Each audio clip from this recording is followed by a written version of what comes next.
Hello, I'm John Manzella, and this is the Manzella Report. Today's most critical challenges are impacting every American.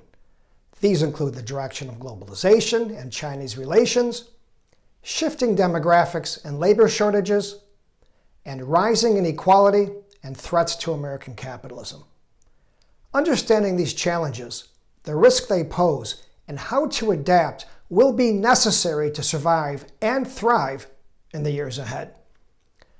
Like falling dominoes, many of these challenges impact each other. For example, the key to America's vibrant system of free market capitalism lies in our ability to innovate new products and services and deliver them to the world's consumers. This requires tax policies that incentivize entrepreneurs to take risks, and pro-trade and globalization legislation that secures access to foreign markets. But when it comes to globalization, many Americans are skeptical. The truth? We need more free trade agreements that grant U.S. producers access to the world's nearly 8 billion consumers. This empowers them to achieve economies of scale much more so than just selling America's 333 million consumers. Over the last few decades, U.S. access to Chinese suppliers and its 1.4 billion consumers has been very important for U.S. companies and workers. But today, U.S. firms that solely rely on China are incurring a great deal of risk. President Xi Jinping's willingness to defy long-established international rules and his recent threats to seize Taiwan by force continue to strain Chinese relations with the West. These factors, combined with China's support for Russia during the Ukraine war, is resulting in a partial decoupling of economies, with China, Russia, and their few friends on one side, and the U.S. and its allies on the other.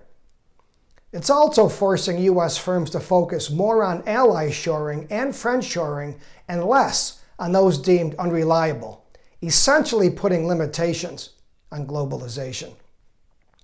But globalization is like fire.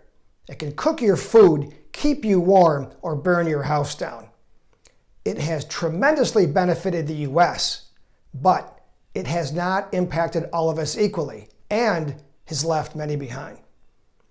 Globalization has been extremely beneficial to higher skilled workers engaged in lifelong learning and for companies that are highly productive or producing goods and services rich in intellectual property.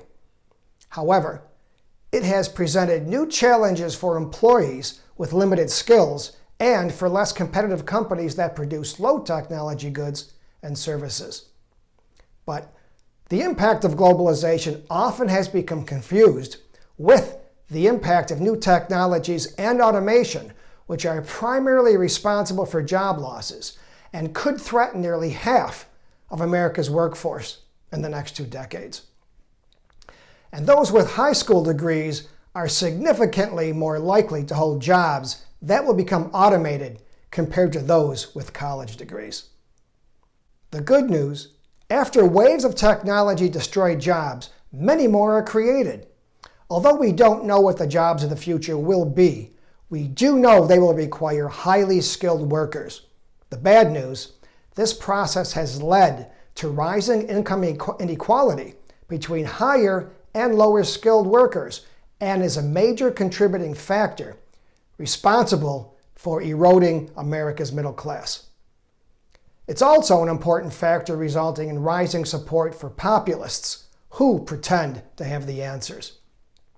Now, based on history, populists on the far left tend to implement socialist policies that significantly boost taxes and disincentivize entrepreneurs to take risks, and this results in poor growth and a declining living standard. On the other hand, populists on the far right tend to gift their friends economic benefits, ultimately resulting in an unsustainable system of crony capitalism. In both cases, capitalism is threatened. And most recently, populists have demonized immigrants when they are needed most to help fill job openings in the U.S. Now, due to shifting demographics in the U.S. and many other countries, birth rates have fallen below the replacement level of 2.1 per woman. This translates into fewer consumers and producers and can lead to a declining standard of living. Immigrants help keep America's population growing, but are not the whole solution. Shifting demographics also have tremendous consequences for U.S. labor, resulting in worker shortages and skills deficits that will only become worse as the U.S. economy expands. As a result, companies will need to invest more in new technologies and automation and implement strategies to attract and retain employees. And very importantly, workers will need to continually upgrade their skills. But unless pro-globalization policies continue to support U.S. corporate access to the world's consumers and the American middle class is strengthened through investments in education, healthcare, and other areas, our system of free market capitalism will be increasingly threatened. For more on this and other topics, visit themanzellareport.com or johnmanzella.com. Thank you.